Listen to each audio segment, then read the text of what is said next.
Fala galera, bora para mais um girão de notícia aqui do nosso canal do Vascão, trazendo as últimas com SBT Esportes, a qual já quero estar deixando os créditos.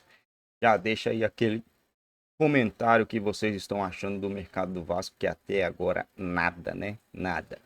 Contratou aí o cara do mercado da bola, mas até o momento não teve nada. Tá apenas em especulação, na verdade. A maioria dos times ainda não fizeram contratações, né? Ainda ninguém se movimentou. Eu acredito que a movimentação, que a onça irá beber água a partir do dia 2 de janeiro, né? Os caras ainda estão em ritmo de festa. Ninguém quer conversar de negociação agora nesse momento, quer deixar o pau torar e depois vão vir aí o mercadão da bola. Bora lá ver esse corte que tá muito top. Se você ainda não é inscrito, dá essa moral aí pra gente, se inscreva. Acione o sino, que assim toda vez que a gente postar um vídeo, você receberá na mesma hora aí. Henrique, aí ó, o Vasco divulgou a lista de inscritos para a Copinha, que começa no dia 2 de janeiro. E o que chamou a atenção foi a ausência do atacante Ryan. Ele deve ser aproveitado na pré-temporada da equipe principal e pode ganhar chances com o Ramon Dias. O Pedrosa algumas vezes falou desse jogador por aqui, o Flavinho. E a ausência dele aqui é o caminho do profissional, né? Isso é uma tendência da Copinha que vai ser seguida pelos grandes do Rio de Janeiro que a gente acompanha aqui de perto, porque o Campeonato Carioca, o início do Campeonato Carioca, nas 4 primeiras rodadas, os clubes podem utilizar uma regra da competição. Nas 4 primeiras rodadas, o clube pode mandar ali a campo uma equipe alternativa, um sub-20. Só a partir da 5ª rodada aí existe uma obrigação de colocar o time principal. Isso é muito subjetivo, né? Porque o técnico que decide quem ele quer escalar, mas existe isso na regra do Campeonato Carioca. Então agora a prioridade para esses garotos não é mais a Copinha. E é um campeonato da base que tem uma grande visibilidade, porque nesse início de ano não tem nenhum outro campeonato para competir, tá todo mundo carente de jogo, né? O torcedor do Flamengo, do Vasco, já tá com saudade de ver o time em campo e acaba acompanhando a Copinha. Mas a Copinha deixou de ser a principal competição de base, não é a força máxima do Vasco, não vai ser a do Flamengo. A gente lembra no ano passado, ou retrasado, o Flamengo mandou um time e depois os principais jogadores voltaram. Ele acabou indo com uma segunda força da categoria, porque a prioridade vai ser esse início do estadual, do Carioca. Isso é um bom ponto, né, Vene? E aí, assim, fica sempre nessa delicadeza, e vocês sabem aqui, eu sempre falo isso aqui, que eu sou uma apaixonada pelo futebol, pelo Campeonato Carioca, né? Eu nasci no Campeonato Carioca. Se não fosse o Campeonato Carioca, eu não estaria aqui. E outros personagens do futebol vivem do Campeonato Carioca. Eu digo personagens porque a gente às vezes fala aqui, a gente fala do futebol do 1%, né? Dos grandes clubes, dos jogadores que chegaram nos altos salários. Mas se a gente for olhar os clubes de menor investimento no Rio de Janeiro, são muitas pessoas envolvidas naquele amor que é o futebol. E são pessoas que vivem disso, mesmo com um salário bem inferior aos times maiores, vivem disso. Então, assim, as pessoas que ceifam o Carioca, ele não precisa existir, o Carioca precisa acabar. Não, o Carioca não precisa acabar. Ele precisa talvez ser retocado de alguma forma, e eu acho que a cada ano a gente vê essa tentativa, né? De mais um oxigênio para essa competição que, na minha opinião, nunca deveria acabar. Mas que ela precisa se encontrar nesse calendário que o culpado acaba sendo o Campeonato Carioca, mas às vezes não é ele. Não, Fernandinho, eu sou muito saudosista porque, assim, a gente acompanhou anos 90, né? O Campeonato Carioca era sensacional, cara. Era muito bacana de acompanhar o Campeonato Regional. Também sou totalmente contra essa ideia de que o estadual tem que acabar. Eu acho que ele tem que ser melhor organizado. E eu tô com o Flavinho também. Infelizmente, a gente não vê mais a Copa São Paulo como o evento principal no começo de temporada para muitos jovens. O Flamengo, por exemplo, no início da temporada, no início do Carioca, vai estar lá em Orlando. Ou seja, nas primeiras rodadas do Campeonato Carioca, o Flamengo vai utilizar a garotada, que teoricamente seria a garotada que iria jogar a Copa São Paulo. Então já mudou um pouco o foco, pelo menos no Flamengo. E eu tenho certeza que em vários outros clubes isso vai acontecer. Mas eu tô contigo, o Campeonato Carioca não tem que acabar, ele tem que ser melhor organizado. E talvez esse seja um caminho, ter uma regra. Ah, mas Fernanda, quem tem que decidir é o clube. Não é bem assim, o futebol se envolve também com dinheiro. Né? E quando você tem uma televisão, por exemplo, que compra o direito de uma transmissão, né? Ele compra esse direito e ele quer o melhor produto. Senão ele compraria a Copinha e não o Campeonato Carioca. Se deixar todo mundo colocar o sub-20 o tempo inteiro, o campeonato inteiro, os clubes vão acabar aproveitando para usar um longo período de pré-temporada e você acaba tendo um produto que vira um sub-20. Aqui a gente já está vendo uma migração de copinha, que já não é mais lá, já é cá aqui no Carioca. Os 4 primeiros jogos são com os garotos do Você sub-20. viu qual foi a estratégia adotada pelo Flamengo e pela federação? Nas primeiras rodadas que o Flamengo vai usar a garotada ali, vários jogos serão fora do Rio de Janeiro. Por que isso é bom? Porque o estádio vai lotar, independentemente seja garotada ou não. Claro. Porque os torcedores de lá estão com saudades, entendeu? Então vai encher. Se fosse aqui, por exemplo, no Maracanã, provavelmente não encheria. É verdade. Entende? É então, uma boa estratégia. É uma boa estratégia. Tem gente que é contra. Ah, não, o Campeonato Carioca tem que ser disputado no Rio de Janeiro. Eu já vejo por outro lado. Eu acho que isso é uma estratégia boa, tanto da federação quanto dos clubes, de você tentar encher e valorizar cada vez mais o produto. Tudo tem que ir criando as estratégias. Em vez de só reclamar, a gente tem que tentar olhar um ponto para um caminho. E eu acho também, se vai estar vazio aqui, que leve para um outro local. Olha só, Venê, e essa novela do Luiz Henrique tem alguma novidade? Virou disputa Fla-Flu mesmo? Como está essa situação? Mas parece que o Vasco procurou o Atlético Mineiro para tentar manter o Paulo Henrique, né?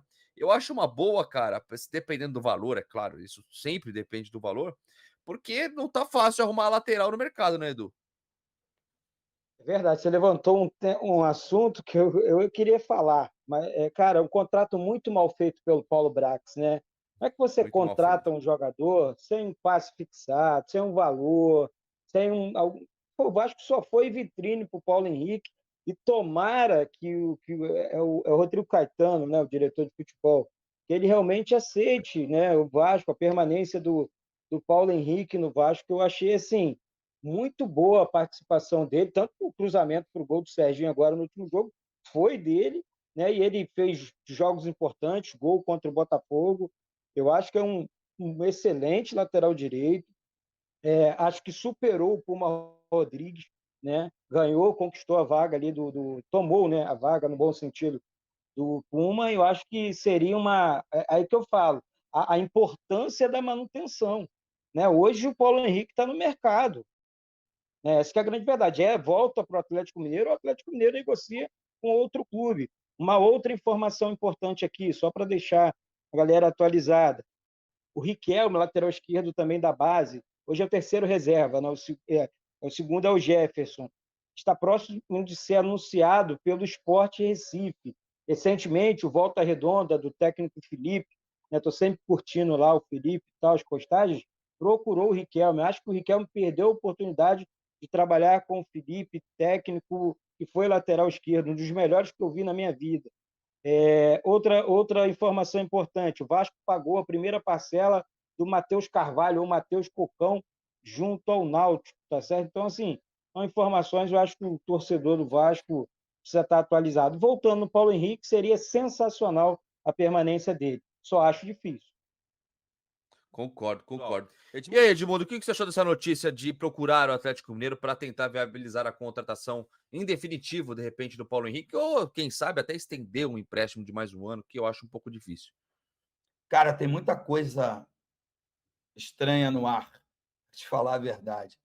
Você compra o Jair por 16 milhões do próprio Atlético Mineiro, e nessa negociação você traz o Paulo Henrique, sem passe fixado, para ser o reserva imediato e aí ele arrebenta.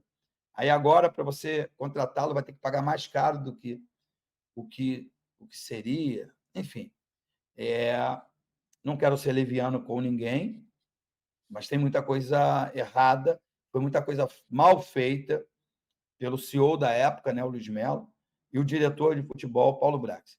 Esses já não estão mais no Vasco. Espero que o Lúcio e o Alexandre Matos façam melhores negociações. Mas a minha opinião é que o Paulo Henrique deveria continuar, principalmente porque o Gabriel Dias foi dispensado, né? Então, o Paulinho ainda é muito jovem, embora um dia eu quero ver o Paulinho jogando com a camisa do Vasco. Eu acho que ele tem a cara do Vasco. Está há muito tempo no Clube de Regatas Vasco da Gama e é merecido. Ele brilhou nas categorias de base. Acredito que ele possa repetir isso no profissional. Mas está muito errado, muito errado. Mas tem que ver qual é o valor que o Atlético Mineiro vai pedir pelo Paulo Henrique.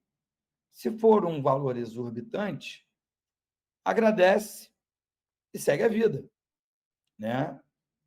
O Vasco já teve, sei lá, Luiz Carlos Vinck, Mazinho, sei lá, citei aí os dois da minha geração que eu vi serem brilhantes com a camisa do Vasco, né?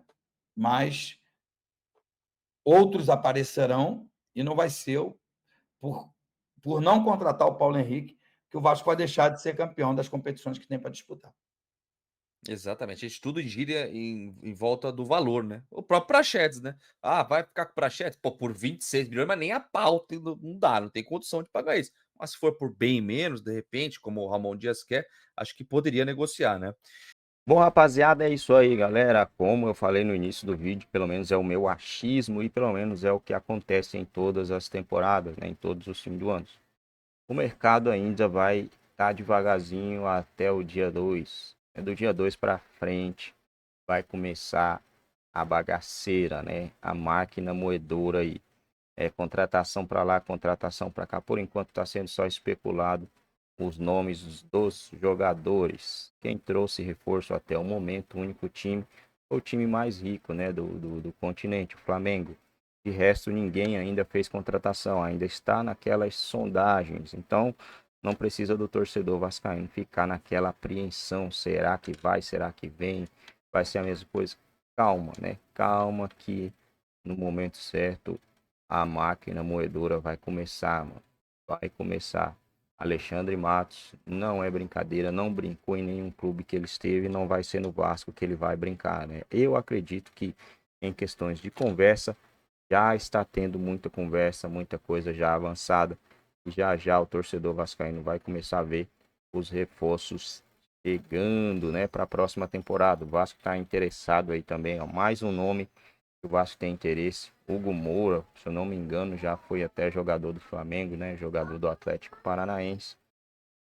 Não vejo o Atlético Paranaense, não tenho conhecimento de como ele joga, mas se é uma sondagem, provavelmente os caras que mexem com isso aí devem entender que ele fará, agregará aí alguma coisa no time do Vasco, né? Eu não posso responder isso, não conheço bem o jogador, né? Acho que a maioria do torcedor vascaíno aí não deve conhecer, porque a gente vai conhecer aqueles caras que brilham, né? Que brilham no campeonato. Rafael Veiga, Endrick, Arrascaeta, Renato Augusto, Ganso, né? Cano, esses caras aí, todo mundo fraga, todo mundo conhece, todo mundo sabe, pô, joga bola, jogador de bola, né? Mas esses outros nomes mais fracos aí, a gente não sabe. Vitor Roque, do Atlético Paranaense, né? Não é mais, né? Já tá no Barcelona. Mas é isso aí, galera. Se você não é inscrito e puder dar essa moralzinha aí pra gente, se inscrever no nosso canal, deixa aquele likezão que ajuda bastante no engajamento. E comenta aí quem vocês querem ver no Vascão da Gama para 2024 e como que tá a expectativa de vocês para o ano que vem. O Vasco vai brigar por título, vai brigar por G4. O que vocês acham? Consegue ir longe no Carioca ou até mesmo ser campeão carioca? Vai ser difícil, hein? Tem o Fluminense aí reforçado e tem o Flamengo também bem reforçado, né? Times que já estão ali no patamar elevado, mas tudo é possível no futebol, né?